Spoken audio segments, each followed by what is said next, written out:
So today I want to take a look at something called the never ready syndrome, right? Never ready syndrome. It's something I hear a lot amongst women.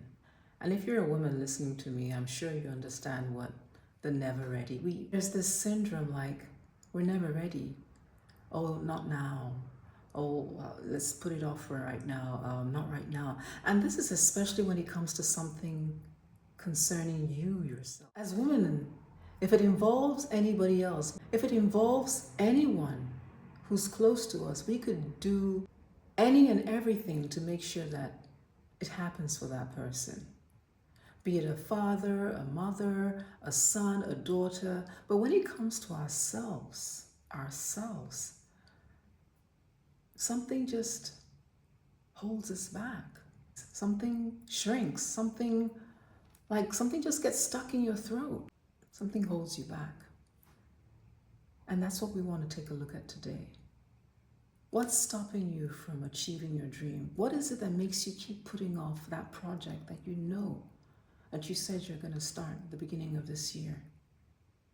What stops you from taking that step towards achieving that goal? What has hindered you from writing that book or completing that book? What is stopping you from getting that promotion, getting that new job, starting that business, taking that business idea to the next level, writing that book? What is it about women and the never ready syndrome? I've been asking myself this very carefully and very closely, and I came up with this, and I'd like to share it with you.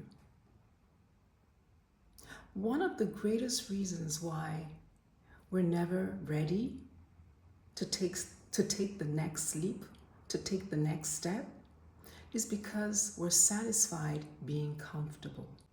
We've come to a point where it's okay to be comfortable as long as you reach comfortability.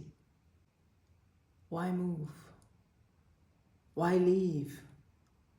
Why rock the boat? And so we stay comfortable. Now I have news for you. Comfortable might look sexy, comfortable might look easy, comfortable might look okay, but comfortable is deadly. Comfortable is heavy. Comfortable is sickly. I'll tell you why. Now, the truth is that there are stories we tell us. It just doesn't happen. See, constantly we're telling ourselves stories. And some of the stories we tell ourselves, we convince ourselves, we believe it, is that I've worked so hard to get to where I am. It can't get any better than this. Why rock the boat? Where I was 3 years ago was worse than this. Where I am now is okay. Let me just stay where, it's okay. I'm scared. I might do something and everything else is thrown away. But you know what? That's staying safe. Staying safe is not the way forward. Life doesn't promise us a smooth sail all the time. Of course, there'll be times and moments where it's a smooth ride, it's an easy ride.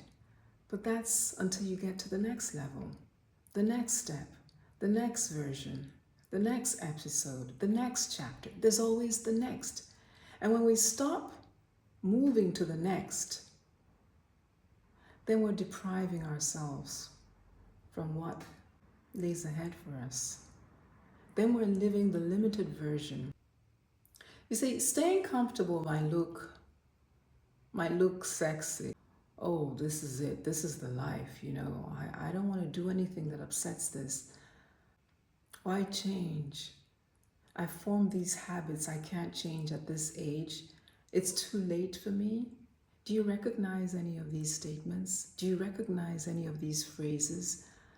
Are these statements that you say to yourself? I'm here to remind you it's never too late. It's never, never, ever too late. You get to decide when you want to do something. And anytime you're really ready, anytime you're truly ready, help comes.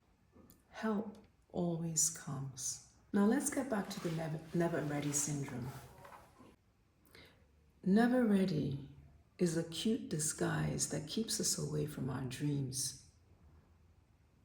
The never ready is a mask that we wear so we don't get to see our dreams. We don't get to see the next version of who we truly are. I'll give you an example here. There's a young boy, his name is Willie. He turned 5 with great celebration. His parents threw a great pot. No, let's make it a girl. Her name is Wanda. Wanda turned 5 with great pomp and pageantry. Her parents decided to throw her a big birthday party, and it was huge. The whole town talked about this party for such a long time. Everybody was like, oh my God, what a lucky young girl. I mean, the parents went out of their way and they tore celebration apart just to make sure that she had the best birthday party ever. And Wanda was excited at being 5. 5 was something new. She had never been 5. She had been 1, she had been 2, she had been 3, she had been 4, she had never been 5. And now 5, she had been waiting for this day for so long. And now the day had come, she's 5. Now, that's the end of the story. What if Wanda turned 5 and stayed 5 for the rest of her life? What kind of life would that be? I mean, all the excitement that led up to the 5th birthday party was huge. It was like, oh, wow. But what if it ended there? And she never got to experience 10, 12, 18, 25, 40, 55, 60. That's what staying comfortable looks like. We get to an age, we get to a phase, we get to a space, and we remain comfortable. We refuse to try to explore what lies ahead. Of course it's not going to be comfortable. Of course it's going to be different. Of course it's going to shake us a little bit. But that's what tears out the old and brings in the new. Aren't you tired of staying the same year after year? Aren't you tired of wearing the same overall, the same mask, the same clothes year after year? Because that's what it really is. Oh yeah, on the outside you look like, okay, you got new clothes on, you got a new hairstyle, but really, you're the same. You haven't changed. You haven't added to yourself. And when the next year comes, you're still the same way. And let me tell you what happens. Staying comfortable does 3 things. Number 1, it attracts unwanted elements. I'll give you another example. I love giving examples. But it's just that, the examples are real. It helps you think a little further. You move into a new house, beautiful home.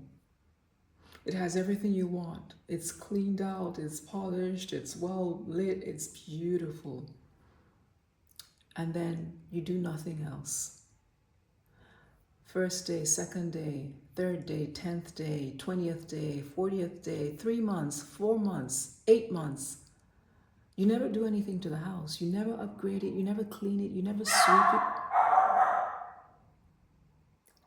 That's my dog. You don't try to sweep it.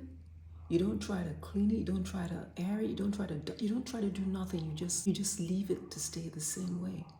You know what happens? It starts attracting unwanted elements. What do I mean by that? Dust starts coming. The dirt starts building up. Next thing, you have little rodents and ants and roaches and stuff start piling in. Yeah, the dust is going to bring the dirt's going to bring the roaches, and the roaches might bring something else that you don't want. It's the same way. When you stay comfortable and refuse to upgrade yourself, refuse to advance yourself, refuse to grow, you begin to attract unwanted elements into your life, into your space. You begin to attract unwanted experiences, people, places, things that you don't want. They just start coming. That's exactly what happens when we stay comfortable. That's number one. I'm trying to expose to you here that staying comfortable is not cute. Ask yourself. You start attracting things you don't want in your life. And you wonder why you're attracting the wrong boyfriend, the wrong group of friends. You're attracting just negativity, the things that you don't want. Yeah, that's what happens. Staying comfortable. That's what it does to you. Number two, you're living a limited version of your life. That's right. You're living the limited version. Limited edition is not good. I asked myself, what does the word limited mean? I checked the dictionary and it said, limited means small, restricted, short. That's the version of the life that you're living when you decide to stay comfortable, play safe, never ready. This is what happens when we know what we're supposed to do and we don't do it. And we hide behind the never ready syndrome. There's one more. Now, this is a tough one. But like I said, I'm going to be transparent. But I'm going to be truthful. And you can take it or you decide not to take it. What happens? Number three, you slowly begin to rot, decompose. The example I gave you of a beautiful house that stayed the same, nothing was done to it. It started attracting dirt, it started attracting dust, no one was living in it, it just started slowly decaying. And that's what happens to you. You slowly start to rot. Now don't look at me like that, because it's true. When you're not living, what are you doing? You're dying. If you're not living to your fullest potential, then something else is happening. Something is being taken away from you. It's either you're giving or you're receiving. You're living, you're dying, you're growing, or you're shrinking. You can't be two opposites at the same time. It's either this or that. When we refuse to upgrade ourselves, to take ourselves, to do what we need to do, to get ourselves to the next level, the next version, chase the next dream. I'm not saying do something that you don't have the ability, but you know in your heart that you've been called to do this. You know in your heart that you can do it. Will it be uncomfortable? Yes. But you know that with God on your side, with you a little effort, you can get this done. And instead of doing it, you decide to just stay safe, hide, stay mediocre, stay comfortable. And in fact, what you're really doing is you're slowly ebbing away. You're slowly rotting. You're slowly giving away of your resources, slowly giving away of your finances, slowly giving away of your life.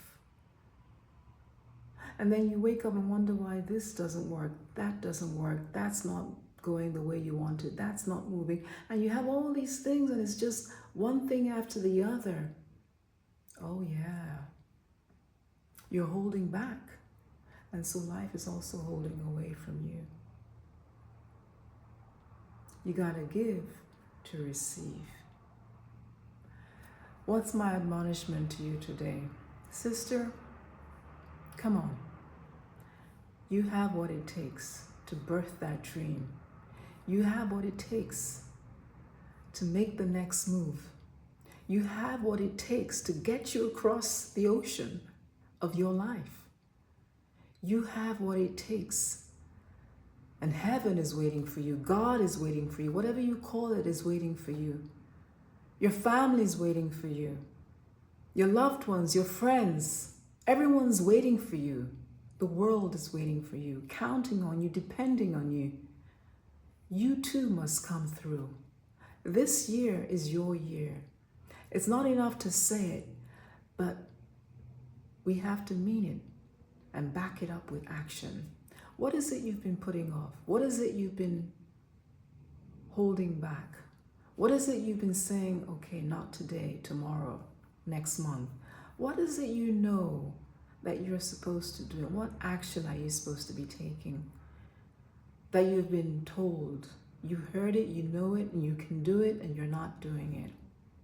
I'm hoping that after hearing this today, you go and have a rethink and understand what staying safe means, what playing small means, what shrinking yourself does to you, shrinking your vision, shrinking your dreams. It's time to start living big. It's time to start advancing. It's time to start taking those bold steps, getting out of the cover, getting out of bed, doing what you need to do. It's time to start doing what you need to do so that life does not take from you, so that you stop attracting unwanted elements, whether it be people, places, or things, so that you stop living a limited version of your life, so that you stop decomposing, shrinking, and so that life stops taking from you and starts giving to you. I hope you can make sense of what I've shared today. Drop in the comments. I'd love to hear from you. I'll see you again soon. Bye-bye.